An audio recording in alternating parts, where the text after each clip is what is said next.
Bonjour à tous et bienvenue dans Cult & Click, nous sommes là pour une nouvelle vidéo avec l'ami Kerr, salut à toi. Bonjour à tous. Et on est là pour vous parler de The Boys, série événement, série super coup de poing de la part de Amazon Prime Video. Et ouais, Amazon Prime Video existe et ça a des vidéos, des séries qui c'est même sont... de mieux en mieux. Alors, de mieux en mieux, c'est à débattre parce que la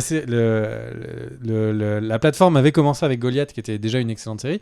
Mais effectivement, en tout cas, elle se fait de plus en plus connaître en ce moment, notamment avec l'achat des droits du Seigneur des Anneaux. Il y a une vidéo qui en parle Et sur il y la a chaîne. une petite vidéo qui en parle, mais également avec des séries comme The Boys, qui est arrivé cet été. The Boys, on l'attendait énormément. Et du coup, on va avoir vraiment hâte de vous en parler. N'hésitez pas à vous abonner à la chaîne, de mettre le petit pouce bleu pour aider au développement de la chaîne. Et évidemment, on remercie tous les tipeurs sans qui il n'y aurait pas de vidéo cet été. Parce que quand il n'y a pas de monétisation YouTube, si on veut pouvoir quand même faire des vidéos, eh bien Tipeee, c'est fondamental. Donc merci à vous. Et donc on va parler de The Boys. Et alors The Boys, ce qu'on peut dire, c'est que Kerr et moi avons vu l'intégralité des épisodes. Et du coup, on a assez hâte de débattre un peu.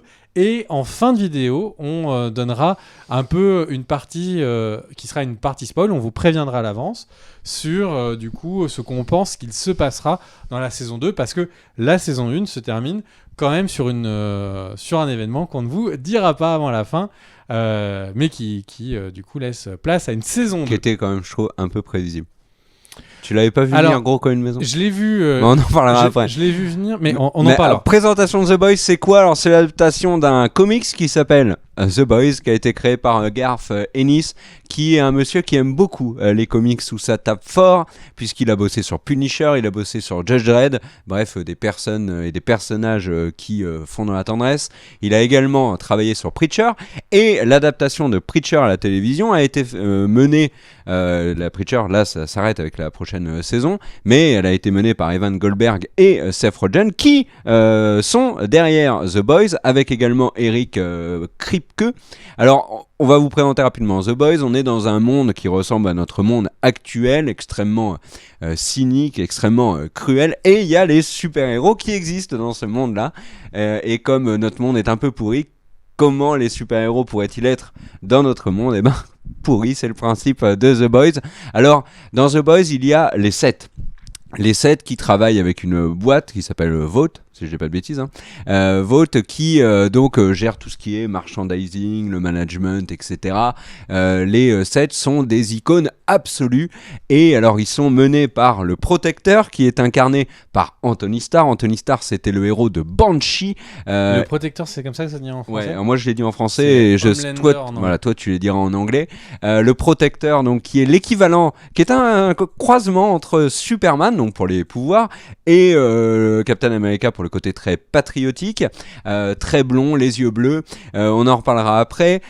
À côté de lui, il y a Maeve, la Queen Maeve, qui est interprétée par Dominique McElligott, j'arrive pas à le dire, mais qui est une excellente actrice qu'on avait vue dans House of Cards, qui est, elle, très clairement la version Wonder Woman, avec un peu moins de pouvoir tout de même. On a A-Train, interprété par Jesse T. Usher, qui est le Flash. Là, aucun doute là-dessus. On a Chase Crawford qui interprète Aquaman, sauf qu'il s'appelle pas Aquaman, il s'appelle The Deep en anglais, et en français il s'appelle l'homme poisson. C'était vraiment nul à chier. Enfin voilà, l'homme poisson. Et on a également, j'en ai oublié combien, 3 pardon. Il y a l'homme invisible, donc comment il s'appelle? Translucide Man. Ouais, translucide, qui est interprété par personne puisqu'il est translucide. On a également Black Noir, qui est un super-héros dont on reparlera parce que c'est vraiment le mystère de cette saison 1. Et on a enfin Erin Moriarty, qu'on avait vu notamment dans, alors si je dis pas de bêtises, c'était dans Jessica Jones, et qui joue Starlight en VO, Stella en français. Et alors, qu'est-ce qui se passe dans The Boys? C'est quoi un peu l'histoire?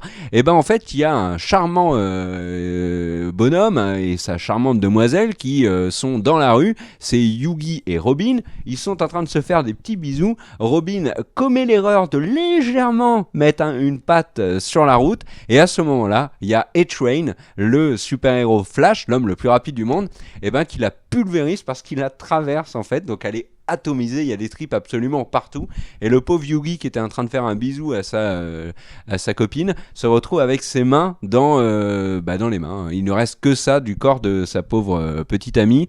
Et il est contacté par un mystérieux bonhomme qui s'appelle Butcher, interprété par Karl Urban, qui est quand même le et Homer du Seigneur des Anneaux. Rohirrim. Bref, et en fait, Butcher, il lui dit, écoute, moi je te propose quelque chose, mon gars, c'est on va zigouiller tous les super-héros qui sont quand même des super connards. Voilà donc pour le début de The Boys, on vous laissera découvrir la suite. Ton avis, tu veux commencer ou je commence ? Je me lance puisque Vas-y, tu me proposes. lance-toi. Alors du coup, The Boys, c'était une série dont les trailers, les bandes annonces, que j'attendais beaucoup parce que en fait, ça avait l'air de prendre un parti qui était un peu, donc pour ceux qui connaissent les comics, DC avait regardé ça avec donc il y a la Justice League avec donc Superman, Batman, et le Flash, etc. Et en fait, il y a les Justice Lord qui est souvent mis en exergue. Et en gros, c'est un univers, un monde parallèle de DC où en fait les super-héros, et notamment la Justice League, a décidé de devenir d'être un état totalitaire, de maîtriser complètement la population. Et là, en fait, c'est une espèce de revisite des Justice Lords, où on a donc non pas un côté très politique, au contraire, on a un côté très mercantile. Et tout est géré par une compagnie qui, du coup, en fait les différents visages de sa compagnie. Ce sont des mercenaires, ils sont vendus, ils ont des statuts qui sont proches de certains des policiers aux États-Unis. C'est pas comme nous, tous les policiers ne sont pas fonctionnaires aux États-Unis, certains sont privés. Et du coup, ça fit bien, en fait, avec la manière dont les Américains règlent la loi. Et du coup, on a vraiment cette utilisation des super-héros. J'étais intrigué de voir ce que ça va. La série de comics est extrêmement réputée, mais je l'avais pas lu. Et du coup, je te coupe rapidement, mais ça fait aussi, puisque tu parles des références, ça fait aussi un petit peu référence, je trouve, à Watchmen dans certains aspects, notamment le comédien, bien sûr, etc. Il y a des choses qui vont là-dessus aussi. Et du coup, c'est une série que j'attendais énormément. Et elle ne m'a pas déçu, elle ne m'a jamais déçu. Alors oui, vers le milieu de saison, parfois, il y a un petit peu de temps mort, c'est vrai. Mais globalement, je trouve qu'on a une galerie de personnages qui est très réussie, comme c'est réussi dans The Preacher. C'est-à-dire qu'on a Frenchman, donc le Frenchie, qui est hyper intéressant, qui arrive à peu près à un tiers du parcours. On a Milk Woman, je sais pas comment tu l'appelles en français. C'est le black de l'équipe de Butcher. Je sais plus son nom. Mother's Milk en anglais. Et en gros, le truc qui arrive et qui est aussi extrêmement réussi. Et en gros, la série a exactement les mêmes qualités qu'à Preacher, mais elle n'a pas les défauts que je n'aime, enfin ce qui ne me plaît pas dans Preacher, qui est que parfois, et c'est peut-être la réalisation de la série plus que la réalisation du comics, c'est que ça devient un peu trop cliché, où l'histoire a tendance à se perdre et on ne sait plus où est-ce qu'ils vont et il y a trop de mystères. Dans Preacher, tu veux dire. Dans Preacher. Et ça, c'est un défaut que n'a pas cette série. On est envoyé en direct du début à la fin, on s'est vraiment tendu et on suit une enquête, on découvre des choses au fur et à mesure, il y a des rebondissements, mais on a vraiment une aventure qui est vraiment tendue et ça a un impact et ça permet comme ça quand on est sur ce genre de série qu'on binge et on regarde un peu les unes à la suite des autres. Moi j'ai dû regarder ça en 2 nuits tous les épisodes. C'est vraiment un plaisir parce que du coup on a vraiment envie toujours de regarder l'épisode d'après, ce qui est toujours un peu le problème du binge-watching. À un moment on peut se lasser et oublier que la série existe. Et puis maintenant vraiment sur le côté, sur les personnages, sur l'intérêt des personnages, je trouve que Homelander, donc, qui est donc ce fameux blond un peu Captain America, un peu Superman, il est tellement réussi. Enfin, l'acteur, je trouve, le joue extrêmement bien. Il était déjà sympa dans Banshee, mais alors là... Il sait vraiment être l'espèce de parangon un peu idiot de poster que pourrait être un peu une effigie de Superman. Et en même temps, il peut être hyper flippant par moment. Je trouve que c'est super intéressant. La compagnie, par contre, est peut-être je suis peut-être un petit peu déçu parce que en fait il développe beaucoup les 7 plus importants, un peu le management, mais par contre les autres héros un peu de terrain ou des plus petites villes, on les voit pas trop, on les voit une fois à un moment via un prisme dont je ne parlerai pas. Mais en fait, l'univers est tellement touffu d'informations que ça donne envie vraiment d'avoir une suite. La fin, on en parlera plus tard, mais j'ai vraiment hâte de voir une saison 2. Je suis surpris qu'il n'y ait pas plus de promotion de la part d'Amazon Prime, vu la qualité de la série, vu qu'on a clairement une série qui... on a Warner qui s'est lancé avec sa plateforme DCU, et le truc, c'est qu'il y a eu Titans qui s'est lancé dessus. Bon, clairement, moi, je trouve que The Boys est au-dessus de Titans. On a une série qui est au-dessus des séries Netflix Marvel, je trouve, en tout cas dans son intérêt. Donc vraiment, Amazon frappe très fort avec cette série, et je pense qu'il devrait plus le dire parce que cette série, elle est vraiment réussie. Amazon nous a assuré un standard de qualité. Alors en même temps, et c'est pas très compliqué, ils font une des boîtes qui produisent The Boys, c'est Sony Pictures. Donc bon, on sait que Sony Pictures est capable de faire des films et des séries. Donc en gros, ils sont vraiment allés voir du lourd. Ils ont fait du lourd. La série est vraiment réussie en tout point. Je trouve que le personnage de Starlight est très bien développé, très intéressant. Et bon, je vais pas vous faire la galerie, mais chaque personnage a vraiment plus derrière que ce qui n'y paraît au début. Yugi, vraiment dès le début, on se dit ça va être un peu le comic relief. C'est le jeune innocent, et à chaque épisode, il fait oh mon Dieu, c'est incroyable, j'ai envie de me faire courser. Alors que non, en fait, le personnage est vraiment intéressant. Et l'acteur est excellent, je trouve. Et l'acteur est hyper intéressant. Bref, une série qui est mature, une série qui est, je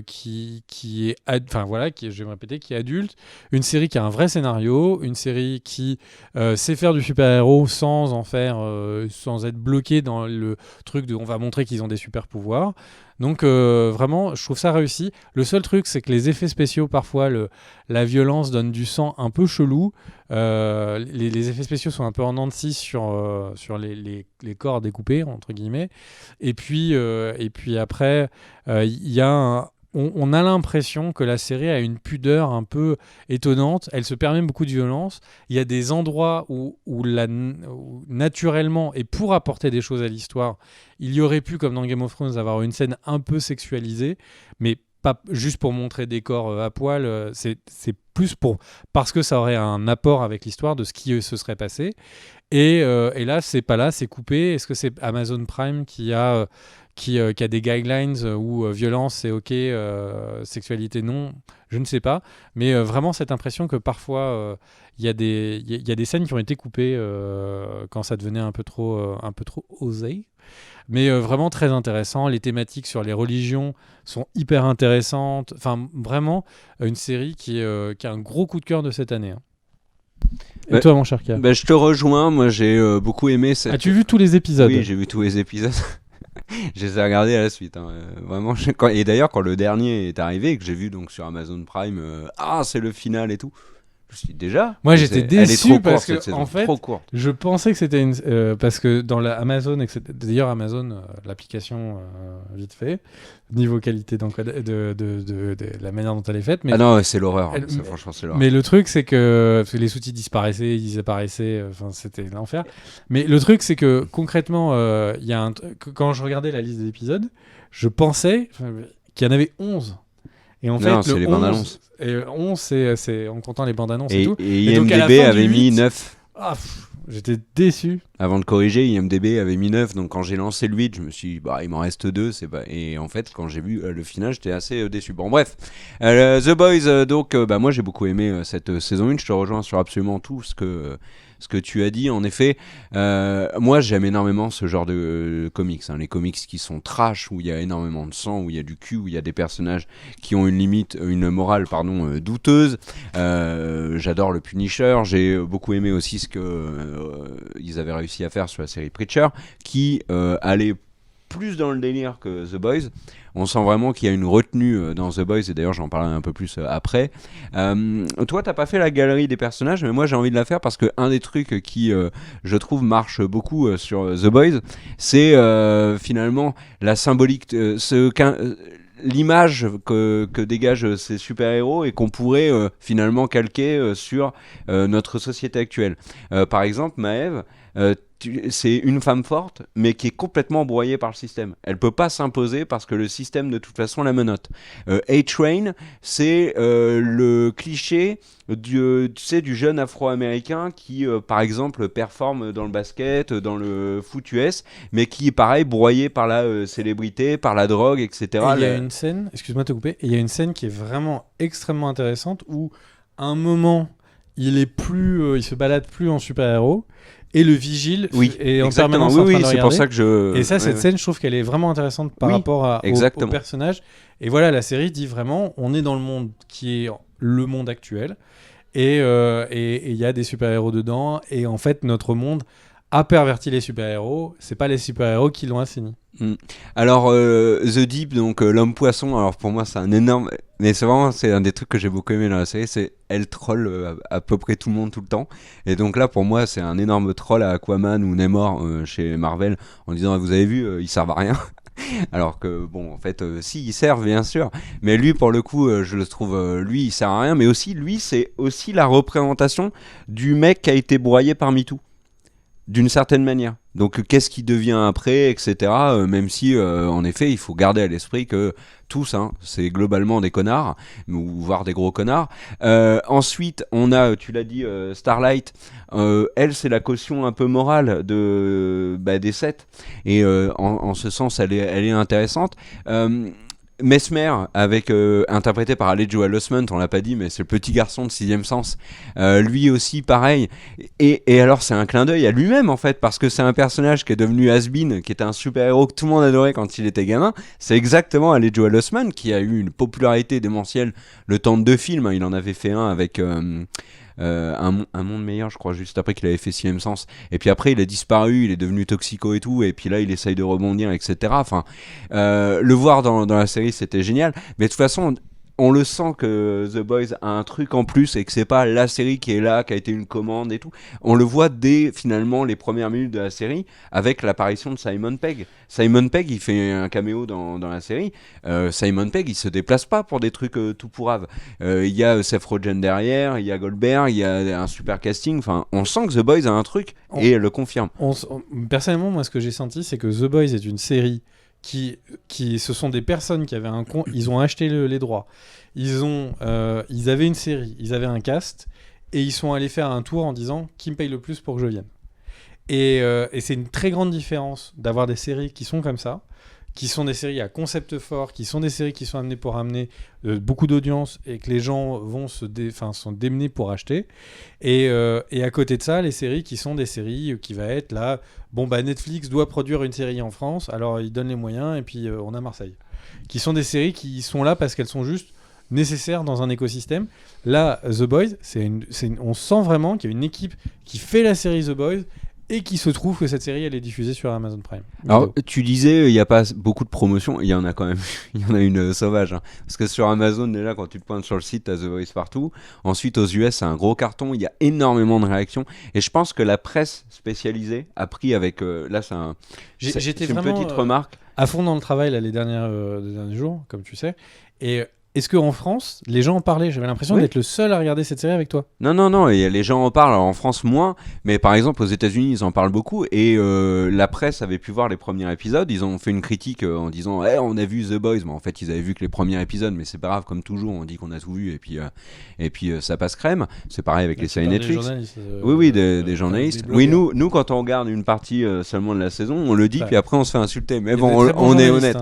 Mais il y a certains sites qui sont. Mais la presse US a été assez mitigée avec la série et le public pas du tout. Il y a une adhésion du public, enfin les gens comme vous et moi, nous on a globalement kiffé la série. Alors je reviens sur les personnages parce qu'il y en a un dont il faut parler, c'est quand même le protecteur qui est quand même le personnage de la série parce que il incarne la menace absolue.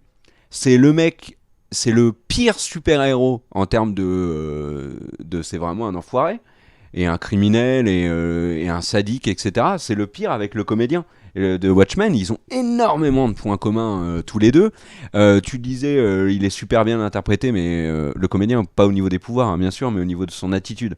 Et alors, il y a forcément, on peut faire un parallèle entre le protecteur et plein de trucs. Il est blond aux yeux bleus. Forcément ça fait référence à tout ce qu'on a pu connaître pendant la Seconde Guerre mondiale. Et alors le protecteur, il l'incarne et il te fait réfléchir tout au long de la série, où tu te dis mais attends, c'est vrai, si le super-héros, le Superman-like arrive et en fait c'est un gros teubé et qu'il est incontrôlable, qui fait flipper tout le monde et que potentiellement il peut zigouiller absolument tout le monde, qu'est-ce qu'on fait? Et c'est vraiment cette thématique-là qui est en toile de fond, je trouve, dans toute la saison. Et ça, j'ai trouvé ça très intéressant. Et puis alors après, le groupe des héros, avec donc, parfaite l'image au bon moment, ma chère Daniel, mais avec Butcher, avec le français, avec celle qu'ils appellent la femme, qui est d'ailleurs interprétée par Karen Fukuhara, qui était Katana dans Suicide Squad. Tout ce groupe-là, je trouve, fonctionne très bien.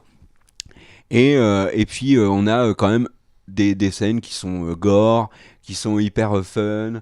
Quand le protecteur arrive en mission, c'est toujours un régal avec son n'oubliez pas, hein, c'est vous le héros. Ça j'adore. Et alors, il y a quand même pour moi, il y a un bémol. Alors toi, tu as parlé de vers le milieu de la saison, un petit creux. Je l'ai ressenti aussi. Il y a un rythme qui est assez inégal. Il y a des moments où il y a quand même quelques temps morts. Mais surtout, moi, j'ai eu du début à la fin, j'ai eu le sentiment que la série, vraiment, n'appuyait pas à fond sur le champignon. Qu'elle en gardait sous le coude pour plus tard. Et c'était un petit peu frustrant. Et ça, jusqu'au bout, hein, vraiment. Et voilà. Et alors, pour moi, mais on en parlera peut-être un peu plus dans la partie spoil, mais pour moi, il y a un immense mystère autour du personnage de Black Noir, c'est comme ça qu'il s'appelle, il me semble, en français. Donc, super-héros qu'on ne voit jamais, qui fait partie des 7, et voilà, on le voit pas. Il y a forcément, alors je le sais pas, hein, j'ai pas du tout lu les comics et je me suis pas intéressé à la suite, j'avais pas du tout envie de me faire spoil, mais il y a forcément un truc, c'est un troll, ce personnage, c'est un troll. Il y a une scène où on l'a pas vu depuis des épisodes et des épisodes, et tout d'un coup on le voit faire du piano. Et puis boum, ça dure 10 secondes, et après on repasse à autre chose, et tu dis, mais oui, c'est vrai que ce personnage est dans la série. Je pense qu'il y a vraiment, un troll, et je reviens sur le protecteur, mais le protecteur on voit toujours, mais là je pense que c'est pareil, c'est pointer du doigt, c'est se moquer, c'est irrévérencieux, c'est satirique, etc. Enfin, mais le protecteur, on voit, quand il a une base besogne à faire, il envoie toujours un des deux personnages noirs. Tu as remarqué ça? Et je pense que c'est clairement fait exprès. La série veut pointer du doigt sur de ce qu'on a vu dans d'autres séries, dans d'autres films. Voilà. Mais tu veux qu'il envoie qui? Il pourrait le faire lui-même. Ou il pourrait envoyer Aquaman. Ou Maeve. Mais il envoie toujours A-Train ou Black Noir. Et pour moi, c'est fait exprès. Enfin bref, la série, vraiment... moi, je l'ai beaucoup aimé. J'ai vraiment hâte d'avoir la saison 2. Moi, je trouve qu'il y a une chose qui est dommage, qui donne un peu l'impression qu'on a la main sur le frein à main. Et je trouve que c'est dommage pour la série dans sa globalité, et je pense que c'est une question de budget. En fait, Homelander, protecteur, on ne voit jamais ses pouvoirs, on ne voit jamais l'étendue de ses pouvoirs. C'est-à-dire qu'en fait, Homelander, si Superman n'existait pas, et on ne savait pas que Superman c'est le plus grand, le plus machin, etc., Homelander, on ne le voit pas. Il n'est pas capable de porter un avion, il n'est pas capable... En gros, le truc, c'est que tout le monde est flippé de lui, mais on ne sait pas où commencent et où vont ses pouvoirs. Si tu retires le fait qu'on se dit, ok, c'est une repompée de Superman, et donc on comprend, tu vois, tout l'étendue de son truc, en fait, la série ne nous prouve jamais à quel point il faut se méfier de lui, à quel point il est au-dessus du lot. On ne le voit jamais. Dans la série, on voit que Maeve, la princesse Maeve, a peur de lui, mais à aucun moment ils ont tous peur de lui. Elle montre. Oui, ils ont tous, mais on voit qu'elle a peur de lui, mais à aucun moment on montre qu'il y a une différence de pouvoir. Et je pense que la série aurait mérité d'une scène très money shot où il envoie de ouf, pour que justement nous spectateurs avec les terroristes, ou même dans New York très tard dans avec Maeve, au début de la saison. Très, très. Non, bah non, je trouve pas que ça envoie du lourd. Hein. Bah, ça envoie pas énormément du lourd parce qu'en effet, il y a des questions de budget. Mais... Et donc, pour moi, vraiment, le fait de ne pas avoir une grande scène qui l'installe fait que on est toujours en train de se dire qu'ils sont en train de jouer à part association d'idées, plus que pour nous dire voilà, ce personnage-là, il est aussi important que ça. Oui, mais le fait qu'il n'y ait tu pas de scène très impressionnante, je trouve que c'est même plutôt réussi parce qu'ils arrivent à le rendre flippant, anxiogène en permanence, alors que justement on n'a pas eu l'étendue de ses pouvoirs. Et, et là où c'est malin, c'est que le protecteur, donc dans le premier épisode, au début tu te dis c'est le good guy parce qu'ils arrêtent pas de dire ouais, sur le protecteur on n'a rien, il est clean. Quand Stella arrive chez les 7, tout le monde, c'est le plus cool, etc.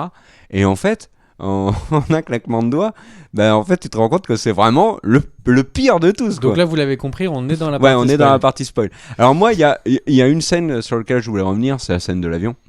Franchement elle fait froid dans le dos, donc pour ceux qui ont pas vu la série mais qui s'en moquent des spoils, on a donc le protecteur et Maeve qui arrivent dans un avion qui va s'écraser.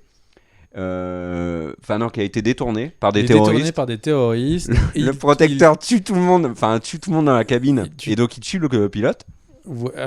Alors en fait, il lui met un coup de rayon laser. Les terroristes sont tués, un des deux pilotes est tué, il reste un pilote, le dernier terroriste arrive à le buter et du coup l'avion part en cacahuète et le Homelander en plus a cassé les moyens de contrôler l'avion avec son rayon laser. Donc il a la possibilité de prendre tout le monde avec lui et de sauver tout le monde, ou par exemple de porter l'avion, même si vraiment ça le fait chier. Donc il laisse mourir tout le monde. Et tu te dis mais ouais, en fait c'est un vrai danger. Et alors on le voit bien évidemment sur la fin. Mais tu veux parler de la fin? On fait quelques théories sur la saison 2. Avant de parler de la fin, en tant que Français, il y a un point sur lequel je pense qu'on a été moins même d'apprécier la critique de Ézéchiel et de la religion qui fait payer très cher le fait de pouvoir venir, etc. Les preachers aux États-Unis, et les personnes qui ont des églises qui sont vraiment des systèmes privés importants, il y a des dérives importantes. Et très concrètement, je pense que la série met vraiment le doigt dessus, là où nous, ça n'existe pas en France. Et du coup, c'est vrai qu'on sent la critique insistante passer, mais on se sent... Enfin, moi, je me suis pas senti forcément plus impliqué que ça là-dedans. Mais c'est un élément qui, aux États-Unis, peut déclencher une vraie haine des personnes qui attaquent ce sujet-là. Et je trouve que la série est assez courageuse d'avoir vraiment pris le truc plus qu'à bras-le-corps, parce qu'en plus, Ézéchiel, c'est le personnage qui, on le voit, ils sont contre, ils sont dans la pure homophobie, c'est d'être étrange que d'être homo. C'est qui Ézéchiel? Ézéchiel, tu sais, c'est le preacher tout habillé en blanc avec les cheveux gris que Yugi va voir quand il y a les cérémonies de preacher. Ils sont avec tous les croyants qui sont là, et il y a Starlight. Je m'en rappelle pas du tout. Il y a un épisode entier là-dessus. Non, mais c'est un truc de dingue. Et je me rappelle pas. Mais c'est grâce en fait à cette église, à ce que tient Ézéchiel, que en fait il renvoie donc les produits, le compound V dans toutes les villes. C'est assez central quand même. Et j'ai complètement zappé ce truc-là. J'ai un doute, ça tombe, il y a un épisode entier que j'ai pas vu. Entre Yugi et Starlight, il y a un moment, il y a une tension parce que justement Yugi dit puisque tu m'aimes bien, est-ce que tu peux m'offrir la place pour me faire baptiser par Ézéchiel? Ah oui, ok. Ouais, voilà, c'est bon. Et bref, et donc le truc, c'est que il y a vraiment une critique du côté très prude des Américains. Le fait que Starlight n'a pas le droit de dire qu'elle a déjà eu des relations sexuelles. Et en fait, tout ça qui nous touche peut-être moins en France, je trouve que la série a été très très courageuse de le faire. Et là où en partie non spoil, on disait que la série pouvait être vraiment dans un axe très puritain. Est-ce que Amazon s'auto-censure ou pas, ça j'en sais rien. Mais par contre, elle s'est permis une critique que je n'ai pas forcément vue sur Netflix. J'ai jamais vu Netflix faire une vraie critique de la société américaine ou une critique de religion, Orange etc. is the New Black, quand même.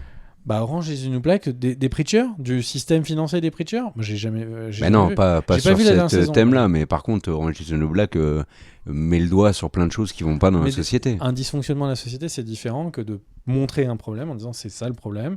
C'est comme ça que ça part en sucette. Moi, j'ai trouvé que Amazon, pour le coup, où on ne sait pas où ils s'en tiennent sur les notions de neutralité par rapport à la critique de leurs créatifs, Seth Rogen qui, lui, adore aller plus loin que la limite tout le temps, ce qui a donné des trucs avec la Corée du Nord assez étonnants. Et vraiment, je trouve que ça, pour le coup, bravo Amazon, parce que on l'a pas vu encore sur les autres plateformes. Et on le verra pas sur certaines, comme Apple par exemple, qui a pris très clairement position sur le fait que nous, sur Apple TV+, on n'aura pas de violence, pas de sexe, ça sera un monde lisse et merveilleux, achetez nos produits. Donc vraiment, cette série, je pense qu'elle est exactement comme ça, parce qu'elle est sur Amazon Prime Video. Elle le serait si elle avait été sur FX, mais peut-être avec un peu moins de budget, donc avec des chaînes classiques. Elle serait sur HBO et aussi. elle aurait été sur HBO, tout à fait. Mais vraiment, là, je trouve que c'est top de voir ça sur Amazon Prime Video, parce que ça veut dire qu'il y a ce genre de choses. Et l'axe, puisqu'on est en train de commencer à s'approcher à parler de la fin, l'axe de se dire qu'en fait, Homelander est en train de tout transformer pour qu'il puisse être utilisé dans les guerres contre les autres pays, parce qu'il a juste l'air de kiffer de brûler des gens. Ça, c'est quand même d'un flippant et d'un glauque qui est total sur la fin de série. Enfin bref, je trouve que c'est une série qui est une très belle surprise. J'ai juste hâte de voir la suite, vraiment. Combien de temps ils vont mettre pour produire la suite ? Est-ce que ça va être 1 an, 2 ans ? C'est une grande question. Une question... Alors, la différence d'une série comme Stranger Things, par exemple, où il faut écrire l'histoire de tout au tout, parce que c'est pas une adaptation. Là, c'est une adaptation, donc forcément, le scénario ira plus vite. Mais je pense que Amazon est capable de mettre les moyens et on pourrait voir cette série plus tôt que prévu. Alors, puisqu'on on va parler de la fin maintenant. Alors déjà, sur la fin, la cruauté, finalement, de l'issue finale. Parce que t'as Butcher qui est persuadé que le protecteur a violé sa compagne et qu'elle en plus elle a été assassinée derrière, ou alors qu'elle s'est suicidée, enfin qu'elle a disparu, et il est dans une vendetta alors qu'au final non, juste elle le trompait avec le protecteur et ils ont eu un gosse. Ça doute quand même, hein. Ah non, pour moi il n'y a pas de doute. Alors, quand elle voit arriver le protecteur, elle a un sourire jusqu'aux oreilles, donc pour moi le sourire enfin voilà, et son sourire elle le perd quand elle voit Butcher, donc très clairement. Et puis à aucun moment d'ailleurs, le protecteur lui dit à Butcher à la fin, quand il est avec la bombe, il lui dit mais attends, tu crois vraiment que je l'ai violé, enfin... Il lui dit, et de la manière dont il lui dit, je pense qu'il en a rajouté. Mais on verra, ça va être la scène d'après dans la saison 2. Et il y a un truc qui est intéressant dans cette fin, c'est que le fait, donc le grand scientifique dont j'ai complètement zappé le nom, dit qu'il a loupé l'expérience de Homelander parce que tous les chiens, qu'il élève, etc., quelle soit la pureté génétique, ils deviennent agressifs quand ils n'ont pas de mère. Et on sent qu'en fait, là, ils ont juste refait la même expérience. Ils ont pris Homelander et ils lui ont donné une mère. Et du coup, on risque d'avoir cette dualité entre le père qui va être clairement Dark Vador, qui va vouloir l'amener du côté de genre on est au-dessus des autres, etc. Et le fils qui aura la lien maternel et donc un lien avec le reste de l'humanité. Et je pense que cet axe sur la saison 2 pourrait être hyper intéressant. Et par contre, Butcher qui n'a juste pas de rôle à jouer. Il n'a plus rien. Et le pire, c'est que le protecteur, il le sauve de la bombe en mode tranquille. Il l'amène sur la pelouse. Il va sonner une fois que Butcher est éveillé et il lui fait assister à la scène en mode tiens, ta meuf a eu un gosse avec moi, elle est super heureuse et toi t'es la tête comme un con dans le gazon. Alors pour moi, pour la suite, et je me suis posé la question de qu'est-ce que pouvait être la saison 2. Alors je me suis pas, comme j'ai déjà dit précédemment, je me suis pas du tout intéressé au comic, je sais pas toi, mais en tout cas sur la suite. Mais le problème du protecteur, ça va être, il va être central. Le fils. Moi je pense que le fils. Non, le fils c'est trop. C'est la trop série tôt. tourne autour du fils. Et puis Brightburn a déjà traité exactement la même chose. Du gamin qui est incontrôlable avec des pouvoirs de Superman. La série est en train de traiter exactement les Justice Lords sur un autre axe. Ouais, mais si on est là-dessus, c'est trop tôt. Là, le protecteur, il va être central, je pense. Alors, Black Noir, tu penses qu'il va avoir un rôle ? Moi, je pense qu'on va découvrir un truc de ouf sur lui. Alors, moi, je pense que le Black Noir, ça va être une blague, c'est une expérience ratée, il a un visage en cacahuète, mais Mi-homme, mi-cacahuète. on va non, mais on va trouver un truc Tous complètement ceux qui ont ridicule des allergies, Ou- ils foncent dessus. où tu et vois se ils vont frottent. encore plus pousser le truc sur les minorités et ils vont dire que et en fait ça va être une femme qui est obligée de s'habiller en homme parce qu'ils ont fait des tests, tu sais, marketing. Non, et en fait ils ont fait des tests marketing en disant qu'en fait un Black Ops c'est mieux, il a plus de popularité si c'est un homme. Je pense qu'on va découvrir une connerie comme ça Mais sur c'est quoi le ses pouvoirs, personnage. lui, dans les faits? Bah il a l'air d'être très rapide et c'est tout. Enfin d'être très rapide, d'être suffisamment Bah, ils sont tous rapides. capable de jeter au couteau assez vite, mais on en sait pas, c'est pas grand chose. Ça se trouve il est gazeux. C'est un- une forme gazeuse. Par contre, l'homme poisson, c'est vraiment un gros loser en cette saison 1. On va voir un peu ce qu'ils vont en Qu'est-ce faire qu'elle est dégueulasse la scène avec les branchies. avec les Ah, les elle est branchies. immonde. Elle est immonde. vraiment Mais en plus, j'ai immonde, pas cette compris scène. pourquoi il se faisait martyriser comme ça. Et alors, tu Ouais. parlais de la nudité tout à l'heure. Moi, j'ai une remarque, mais donc en fait, si vous avez regardé la série, vous pouvez vous être rendu compte que la seule nudité était de la nudité masculine. Depuis GOT et certaines polémiques autour de Game of Thrones, il y a un tabou qui s'installe petit à petit sur la nudité féminine dans les séries télé aux États-Unis et qui fait qu'aujourd'hui, la nudité est avant tout masculine. Alors, Euphoria casse un peu le truc. Enfin, moi, j'ai vu que le pilote d'Euphoria pour l'instant, mais Bah, voilà. t'as tort, Et il y a parce que la suite est excellente. bah, j'en Excellent, doute voire pas, exceptionnel. j'en doute pas. Mais par contre, sur Game of Thrones, il y avait des polémiques, et notamment il y a une scène dans Game of Thrones qui avait fait polémique, et je trouvais ça justifié. On en avait parlé en vidéo. C'était, tu te rappelles l'espèce de bain public où on a Davos qui est en train de discuter avec un pirate, et en fait la scène commence avec des plans sur des seins et des fesses. Alors qu'en fait, c'est même pas des personnages que tu suis, puisqu'en fait, la caméra petit à petit t'amène à Davos qui est dans le bain. Et donc voilà, c'était juste une petite anecdote comme ça. Moi, en tout cas, la saison 2, je l'attends avec impatience. Et pour l'instant, j'ai pas trop de théories sur ce qui pourrait arriver. Donc j'attends vraiment avec grand plaisir. Ouais. On Bon, conclut Ouais, on conclut. Après, moi, je suis juste un peu déçu qu'ils aient sauvé A-Train. Je pense que le personnage avait fait son histoire. Je voyais pas de raison de le sauver. C'est vraiment un gros con, lui. Et du coup, bah, Ah si, quand même. c'est un gros con. C'est un gros con. C'est quelqu'un qui est le seul responsable de tout ce qui lui arrive. Mais Mais il a ses fragilités en mais même temps. on Il arrive à sent- être attachant quand même. on sent que le système il aurait pu, tu vois, partir dans un sens ou dans l'autre, et on sent que le système a fait que les choses se sont envenimées. Mais A-Train, c'est le rapide, c'est le flash en bleu. Et le truc, c'est que Le personnage qu'on a vu là, dont je connais pas le nom, est excellent. Je trouve. Mother's Milk. Et le truc, c'est que, donc, juste pour terminer sur A-Train, en fait, ce qui m'a fait chier avec le fait que A-Train ne mourrait pas à la fin, c'est que je me suis dit, ça sous-entend qu'ils ne sont pas prêts à laisser. C'est une série qui a peur de faire mourir ses personnages. Et c'est un truc qui est saut 1990. Les comics sont de 2006, si je ne me trompe pas. C'est une série qui donc est plutôt récente.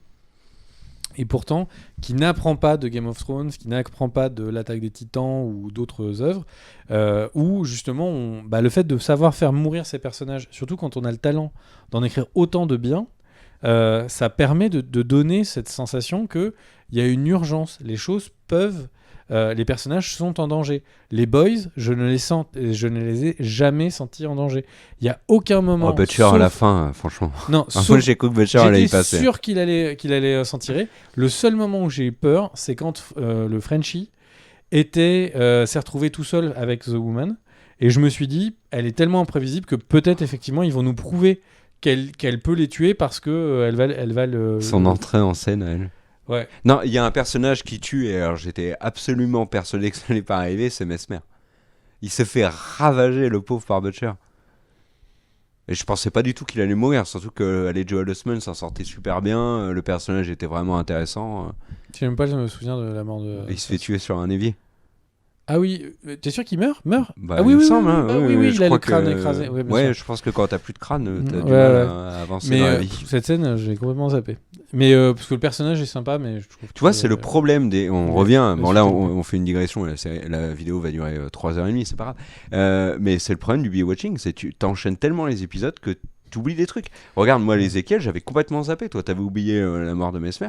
Et pourtant, moi, j'étais pas en train de tourner la pelouse en regardant la série. Hein. J'étais bien dedans. Hein. Mais du coup, ça donne envie de regarder la nuit. Et du coup, voilà. Mais c'est une série qui le mérite. Et même sujet dont on parle souvent du binge-watching. Cette série aurait été diffusée sur l'intégralité de l'été. Ça aurait été le biscuit que tout le monde attendait chaque semaine. Et du coup, peut-être que la série aurait dû aller un petit peu plus vite. Mais vraiment, ce serait dommage que cette série meure dans le catalogue d'Amazon Prime Non, mais Video. il y a et que déjà plein une de gens- saison 2. Et que personne n'en entende parler vraiment passer 2 semaines, quoi. Et les gens arrivent en septembre, ils reviennent, tu sais, avec les marques de soleil, tu sais, autour des lunettes et les traces de Marcel. Et alors, il y a eu des trucs sympas à Paris. Bah, je prends un accent du Sud. Il y a eu comment est-ce que je peux prendre l'accent des ch'tis? Aide-moi. Il y a des trucs sympas du côté Kolomotlouk. Et, On parle pas comme ça dans le Nord. du côté de la Normandie que je connais, oui. Ah, Et donc, tout ça pour dire que en fait, les gens risquent d'arriver de vacances en disant il y a eu quoi? Bah, il y a eu Tchernobyl, il y a eu machin, et peut-être que The Boys risque d'être oublié. Et c'est dommage. C'est vraiment une série majeure de cet été. ouais, mais je pense pas que The Boys va être oublié comme ça. Par non contre, plus, ce qui est sûr, c'est que moi, saison 2, je serai prêt, j'aurai lu les comics. Là, j'ai vraiment Alors, hâte de lire les comics. Comics qui Plein de devraient être personnes- réédités parce que Amazon, ils sont les pauvres, ils arrivent plus là. Je sais pas si t'as regardé, moi j'ai voulu me les acheter. Alors déjà, ça coûte la peau du cul. Et en plus, tous les tomes, c'est genre, il en reste 1 ou 2, 3. Alors, en fait, il se trouve que Amazon a acheté une boîte qui s'appelle Comixology. Et en fait, du coup, ce qu'ils essayent beaucoup de pousser, ce qui veut pas dire qu'ils ont arrêté la vente de papier, mais ils essayent beaucoup de vendre en fait les comics, quelques mangas sur une application qui s'appelle Comixology, où tu peux du coup les acheter en dématérialisé, les lire sur tablette. Oui, mais enfin, si tu les veux en vrai Et pour ta Et bibliothèque. ils ont créé du coup un abonnement Comixology Ultimate, je crois, aux US. Et t'as une grosse partie du catalogue en illimité pour un prix donné. Ouais. Pas encore arrivé en France. Ok, merci à tous d'avoir regardé la vidéo. N'hésitez pas à donner votre avis sur The Boys dans les commentaires, à vous abonner bien sûr si ça n'est pas déjà fait. Le petit pouce vers le haut, on l'a déjà dit, mais ça nous aide beaucoup. Et n'oubliez pas, le plus important, c'est vous, les vrais héros. Tu veux dire un mot de la fin? Bah là, t'as tout dit. Bah ouais, On j'ai est tout bien. dit, c'est génial. Des bisous et merci aux tipeurs. Sinon, il n'y aurait pas eu cette session de record qui va faire des vidéos de tout le mois d'août. Des bisous. Ciao!